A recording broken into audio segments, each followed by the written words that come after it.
everyone, it's me. If you're new here, my name is Alana and I'm a Canadian, but I live here in the UK. And if you're not new here, hey, how's it going? I have now lived in the UK for 10 years and it is just... How? How is that possible? You guys asked me some really interesting questions on what it's really like as a foreigner in the UK, and I'm gonna answer them. So grab a seat, get cozy, put your feet up, and without further ado, let's go. To start us off, I've got everybody's questions here. I had a couple about my accent. In particular, am I losing my Canadian accent? Am I getting more of a British accent?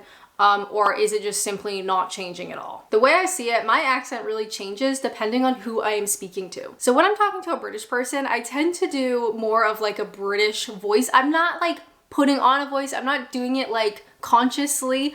I just tend to kind of float into that sort of slightly more British area. Whereas when I go home to Canada and I'm talking in Canada, talking to my mom or my friends, I do revert back to more of a Canadian voice. Again, I'm not doing it on purpose. It just kind of like something sort of switches in my brain. Even still, I think my day-to-day voice, like this voice, just sort of sitting and talking, I think is much more British than it was when I moved here, obviously. I certainly don't sound British, and I'm never gonna have like a British accent, even though that doesn't exist. Because I moved to the UK in my 20s, my voice is my voice, right? If I moved as a kid, I think that would be totally different, but I'm never gonna have like a British accent, but definitely like the cadence is more British, the word choice is more British, the kind of general vibe is a bit more British, unless I go home to Canada and I immediately revert right back. Next, we have a question about anxiety. So my solo traveler anxiety and how you've built up your solo trips. Did you suffer with this in Canada? What is it about the UK that helped you make such evident progress? So for those of you who maybe don't watch those videos or maybe you're new to my channel, I started last year doing a solo like vlog trip series. So I would go out and I would just do something by myself, even though my anxiety was like not happy about it. But doing stuff by myself and having that confidence to just like go to a museum alone, I wanted that for myself, so I did it anyway. So first off, did I suffer with anxiety in Canada? Yes. Yes.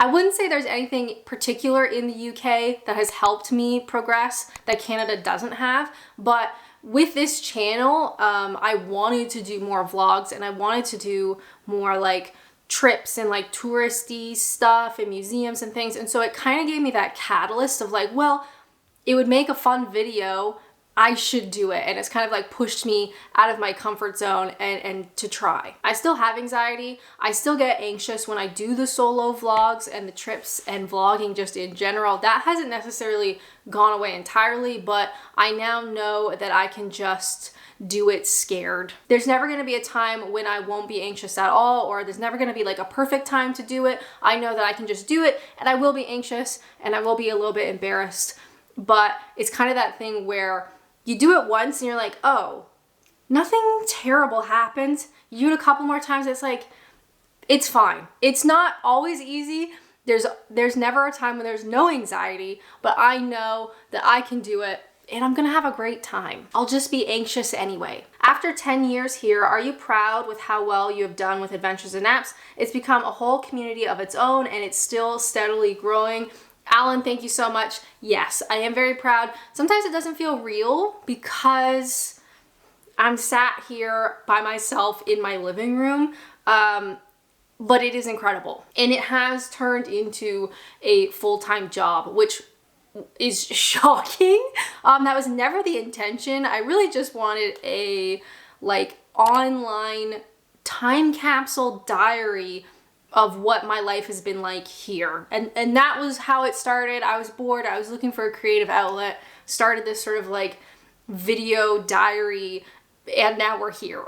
Even though it doesn't necessarily feel real, I did have a viewer. If you are that viewer, hey, how's it going? That was super cool. I had a viewer come up and say, hey, I watched your videos, really enjoy them, just wanted to say thanks. And I was just like shocked. And it's interactions like that when it's like, oh yeah, like there's real people and this is a real thing, and it's not just something, you know, me filming on my living room floor. Like it makes it more real, and I am very proud of it, and I'm excited to keep going. You'd think I'd run out of ideas by now, but I have not. So I'm excited to see where this online virtual time capsule diary goes next. I had a few questions about how has the UK changed in the last 10 years since I've been here. Has it changed? Has it not changed? I think politically there's been a lot of changes. So when I arrived in the UK, it was the end of 2015, like November, early December 2015. Fast forward to like spring of 2016 was Brexit. I was here for that vote. I remember watching it on TV and everybody was like, oh, it won't pass, go to bed. Wake up in the morning and it's like, surprise, it passed. And everything sort of since then, it's been a lot. Even with all of like the political turmoil, and there's a lot of like hate and stuff online. Rage bait has become a big thing online, and just like really nasty stuff on the internet. I'm looking at you, Facebook. Facebook is the worst for that kind of stuff. But when I actually go out and I interact with real people in the community, I go to a pub or a local independent store, or get coffee with a friend at a cafe, or go for a walk around town, or like when I'm actually out interacting with people, I don't notice any sort of change. If anything, people are nice, kind, generous, supportive, wonderful, funny. So sometimes I think where I work on the internet, right? I'm online, I'm an online person. You see a lot of turmoil and negative, hateful stuff, but actually when I go out and I interact with people and I'm in the community, like people are wonderful. And with this sort of turmoil right now with immigration or just like government in general and politics and stuff, I do feel like Brits can pretty much weather anything. British people are stoic, stiff upper lip. They will get through it and they will be better on the other side. There's nothing this country can't handle. Do you know what I mean? What were your thoughts when you heard all the different regional accents? This is like a really funny trick the UK plays on you. When I first moved here, everybody sounded really strange. I couldn't really understand a lot of people. Eventually, very slowly, I got a hang of the accent, and then it lulls you into a false sense of security. Maybe like a year in, I felt quite confident with accents, and then I'd pick up the phone to call somebody either for work or personal or whatever, like I'm trying to do my car insurance, or I'm calling the doctors, or with work I have to call somebody, and someone with a different accent would pick up from somewhere in the UK, and suddenly I realized I know nothing. Climb up the next mountain easier each time, like, you know, and it's... A number of parliamentary colleagues who have disabilities do find it quite difficult getting around certain parts of the state, given that we're doing this refurbishment work. If they had themselves proper jobs, they wouldn't be up to all this, you know, larking every night. What? What I'm saying is that, like, if they had themselves proper jobs, you know, for a gun then they wouldn't date. You know, a lot of them's from broken homes. Sorry, that was just a noise. Sam, you know, Paul, that fucking buzzing 3-1 win against Arsenal, only team to win the first 3 games. She's right. You think you understand accents until you have to speak to someone from a different part of the UK, and they don't even have to be that far away, and it is shocking. What are your top don'ts for expats in the UK? I think for me, the biggest piece of advice I would say is to go with the flow. So don't expect things to be easy. Don't expect them to be like how you do things back home. If you can just kind of let that stuff go and just go with the flow, it is so much more enjoyable. It is so much more fun. You get to explore a new culture and you just kind of go into it with an open mind. If you are constantly well, back home we do it like this, and back home they would say it like this, and back home it should be done like this. If you keep making that sort of negative comparison, it doesn't allow you the space to enjoy how they do it here. I will just say I have another YouTube channel called Introverted Expat, and that is all of the how-to helpful kind of very specific to expat content that doesn't really make sense here on Adventures and Apps. Largely British people watch my videos. Hey, how's it going? Hope you're doing well. If you happen to be an expat watching this video and you want some more advice, check out Introverted Expat. It's that time of the video when my legs are going to sleep. Jeff asks, what's your routine like now compared to when you moved here? So I consider my UK journey in very distinct eras. So the first era of my journey here, I didn't like it. The first, I'd say 5 or 6 months living in the UK, I had a rough time. But my routine was essentially, I'd take 2 buses to work, I'd work 9 to 5, I'd go to the gym, I'd walk to the bus, I'd take 2 buses home, I'd shower, I'd have dinner, I'd watch a bit of TV, and then on the weekends, I was doing a college course, like distance learning at night or largely on the weekends. And that was my routine for quite a while. And I did get the hang of it. I did start enjoying my life here. Obviously, I'm still here, but that first sort of 5 or 6 months era was really, really tough. Comparing that to my routine now is a little bit unfair because like, I'm so much more confident here. I love it here. This is my home. I feel settled here. So it is hard to like compare, but this era is much more enjoyable. And I am very lucky that in this current era, Adventures in Apps is my full-time job.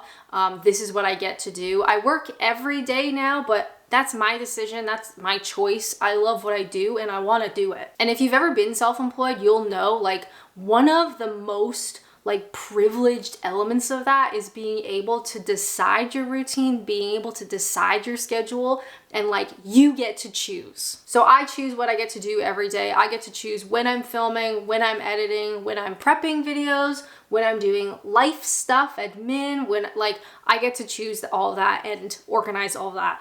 And I deeply, deeply love it. But when this chapter does come to a close and I have to go back to a real job, a real classic 9 to 5 where you don't have that independence of like routines and schedules, it'll be tough. I am very privileged to have that. Speaking of routines, guess what? This video is sponsored by Huel. And it's something I've been incorporating into my daily routine these last few months. Huel is a nutritionally complete food that comes in all shapes and sizes. This month, with like the chaos of December and of Christmas, I've been having the Black Edition ready to drink Huel. I found it extremely convenient, especially on days like when I'm filming all day or I'm out filming all day. I don't have to buy lunch, I don't have to prep and cook lunch, I can just grab it and go. Or on days where I'm just super busy, but I still need something to eat, boom, Huel, job done. I'm not someone who can simply skip lunch, like I literally cannot.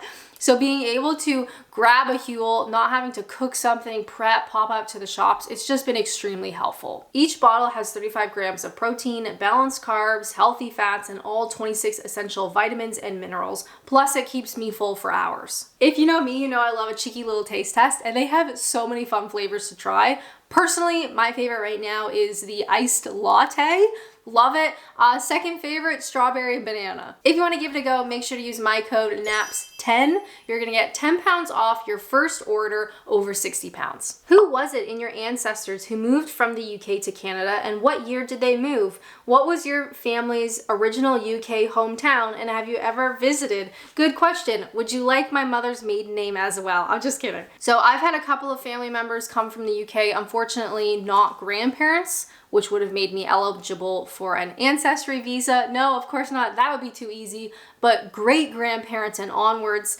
One from Aberdeen, one from Lincolnshire, and then I think there was some family in Surrey. But I actually knew, oh my God, I knew the great grandmother from Aberdeen, which is crazy considering like the span of her lifetime, just insane. But I actually knew her, and one of my memories of her is she always had a thistle pin. That was like her family tartan, which is crazy. I definitely want to go to Aberdeen. Unfortunately, it's like the furthest point from where I live here, but we will do it at some point. Have you a favorite video from the last 10 years? What was the most popular? I'm gonna assume you mean my own videos. I watch a lot of YouTube, so let's just say like my own stuff. And honestly, I don't think I can pick one favorite because I like them all for different reasons. That's a really lame answer and I'm so sorry, but that's the truth. Every video I do, I put myself in it. I put a little piece of my soul in it, and I love them for all different reasons. They're like all of my children. In terms of the most popular, I actually hate this so much. My most popular video is how to speak like a Canadian with 1.8 million views. Now I did this 7 years ago. It's basically talking about like Canadian slang. This video does not match match my channel at all, but it went viral for like foreigners looking to move to Canada. I will say, looking at the numbers, two very popular videos that are still popular for me and some of the most popular of all time were reacting to England's best football chants, which I did a year ago, and also reacting to the Isle of Man TT race, which I did a year ago. These have gone viral for me, which is fun and exciting, and it's unfortunate because I don't want to be a reaction channel. Their popularity has absolutely exploded, which is really fun, but there's so many people doing that I don't really want to do that too often because I feel like everybody and their mom has a reaction channel now. So I like to dip a toe into sort of that style of content, but I don't want to do it every week.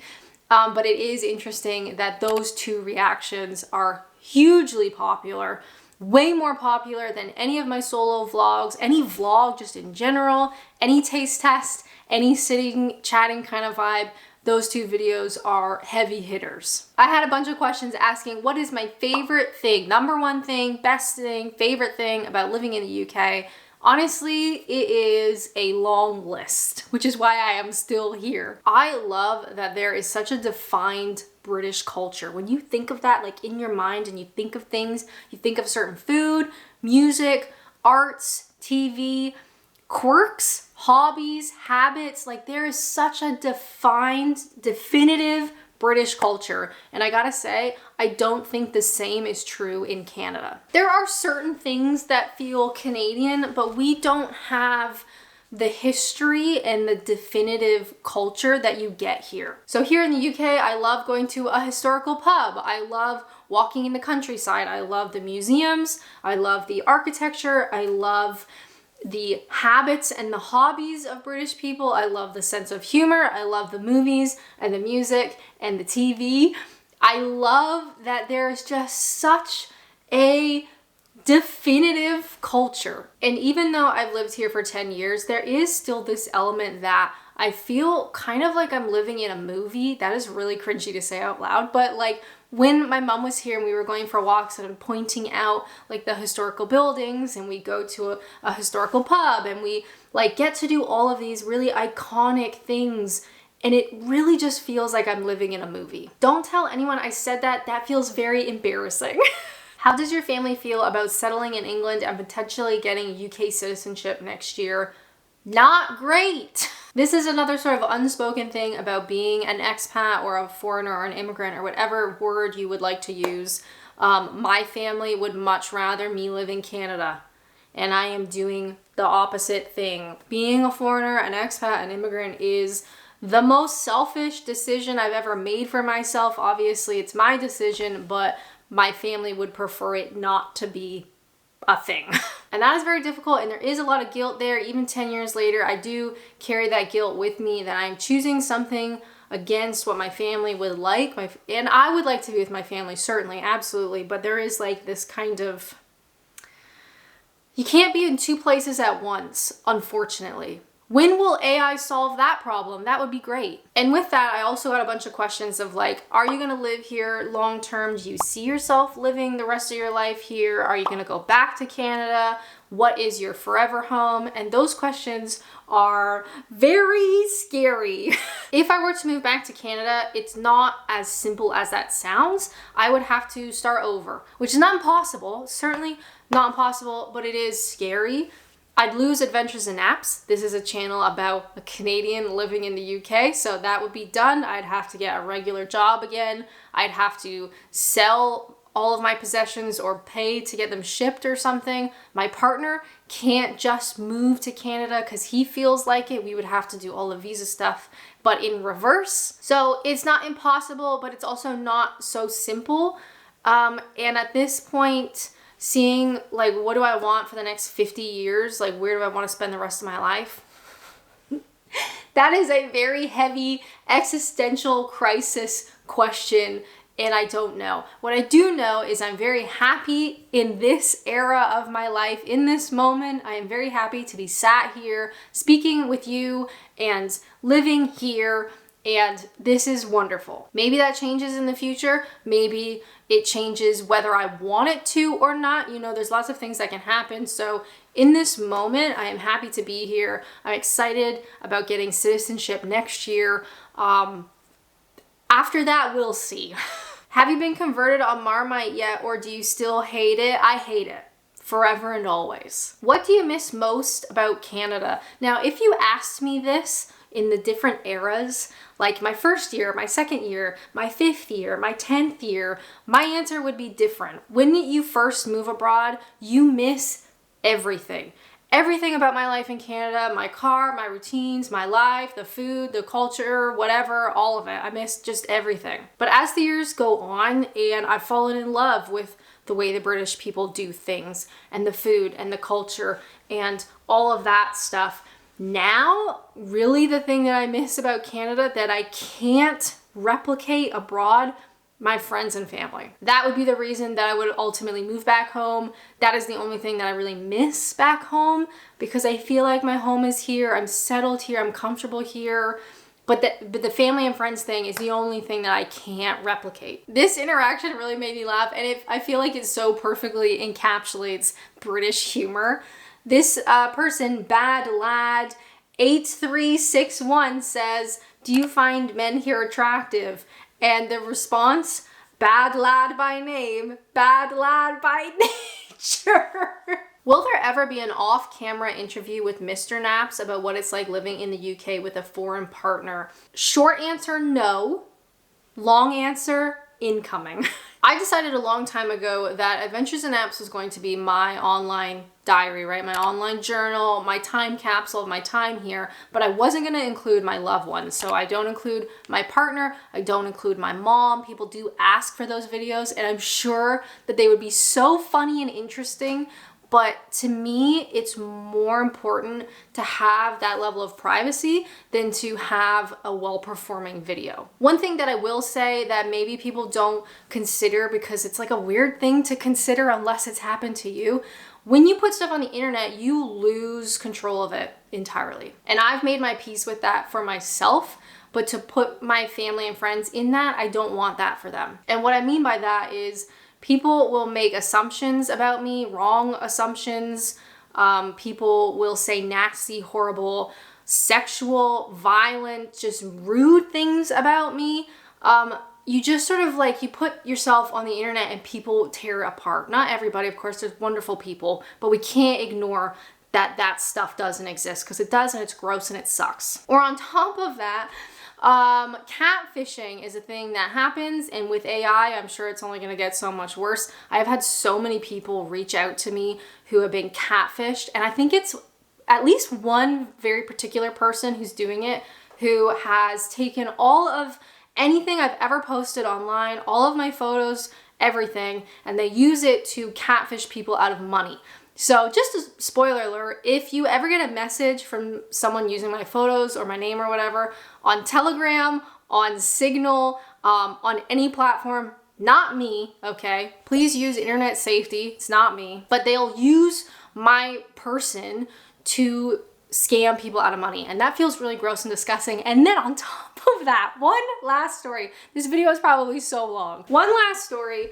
I did decide to post a couple of photos of my dad who died, okay? He's dead now. It's like he's out of copyright claim. It's public domain. I did post a couple of photos of my dad after he died, and all of them were kind of like memorial sort of posts, right? And I know for a fact that the person that uses my photos, at least the main person who scams people, has taken the photos of my dead father and uses them and talks about like, oh, this is my dad, and you know, we have a really good relationship, we're going out later today. Uses those photos of my dead dad to then scam people out of money. And that is so gross. So for me, and every channel is going to be different, every person on the internet is going to have a different opinion. For me, for Adventures in Apps, I have made my peace with the fact that my videos and my photos are on the internet for people to do whatever they want to them, with them.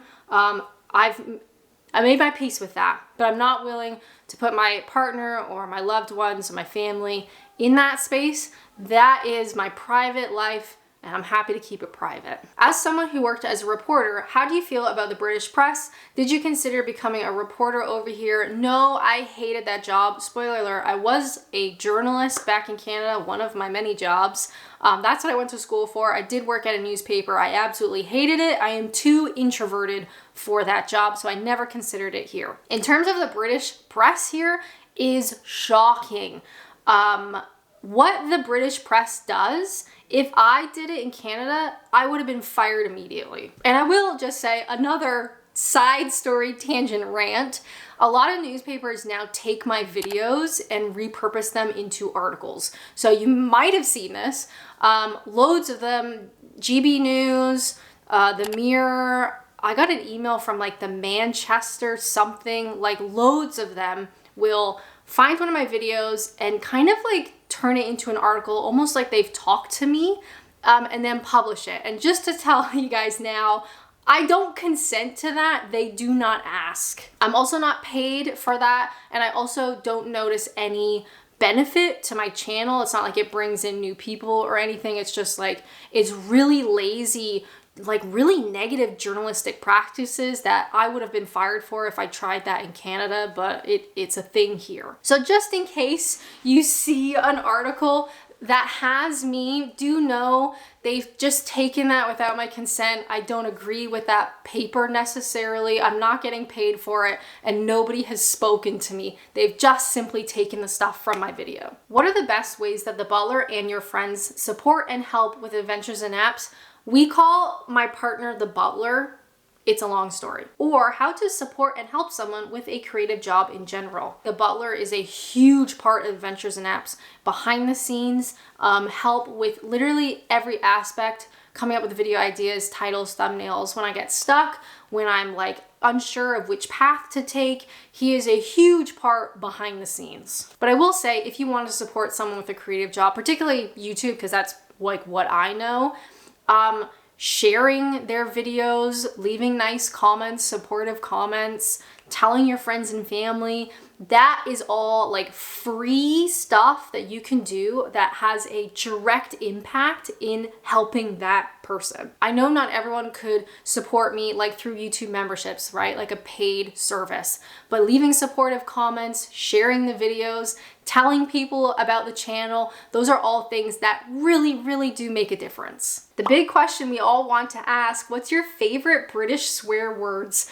To me, I actually love the ones that aren't necessarily swear words, but really creative insults. And honestly, the list is endless. The first one that comes to mind is, "You're as useful as a chocolate teapot." Fabulous. I tend to use numpty a lot, because it's just like, it's such a fun word to say. There's so many, if you think of like the traditional swears, right, which are fun, but like the creative British insults are just A+. Do you pay both British and Canadian income taxes? Thankfully, Canada does not have double taxation like the US, which is just diabolical. So I don't earn any money in Canada. I do not have to file Canadian taxes. I do file taxes in the UK. I did also get a lot of questions about where I would like to visit, or if there's a place that I haven't visited yet that is on my list. Unfortunately, there's still loads on my list, but the big one for me is the Lake District. Yes. I've never been. I know it's possible to do it with public transportation, but I am kind of holding off until I get a car again and we can drive and explore and have that freedom to do what we want when we want. I'm very excited. It is on the list, but I gotta get a car first. I also had a few questions asking about where does the channel name come from? Adventures and Apps, like what's the deal with that? Adventures and Apps started out as a blog. Because I was a reporter, I've always loved writing, and this started out as a writing project originally, and I just couldn't come up with a name. Basically, I wanted like the pros and cons, the ups and downs, because I always wanted to talk about the whole picture. I didn't want to like cherry pick. I didn't want to like say how great my life was and just like avoid talking about the bad stuff. I wanted like the whole picture, and I couldn't come up with like pros and cons, good and bad, something like up, down. And one of my girlfriends actually said adventures and naps. I don't know how we got there in the brainstorming. Adventures being like the exciting stuff, the fun stuff, the good stuff, and naps being like the boring stuff, maybe the bad stuff, the negative stuff of living abroad. And it just, that's it. 8 years on YouTube, it's gonna be adventures and naps until the day I die, which is hopefully not for a very long time, okay? Knock on wood. The fact that I have lived in the UK for a decade now is like slowly starting to sink in and feel real, where I've been reflecting back on this journey. This was never the intention. I'd never set this goal for me. It's just kind of wild how far we've come. Let's say that. Thank you guys so much for your questions. Don't forget to check out Huel, link in my description. If you'd like to see more of like my journey here and the chapters of my life here and how I got to this point, definitely check out this video. But as always, thank you guys so much for watching, and until next time, bye!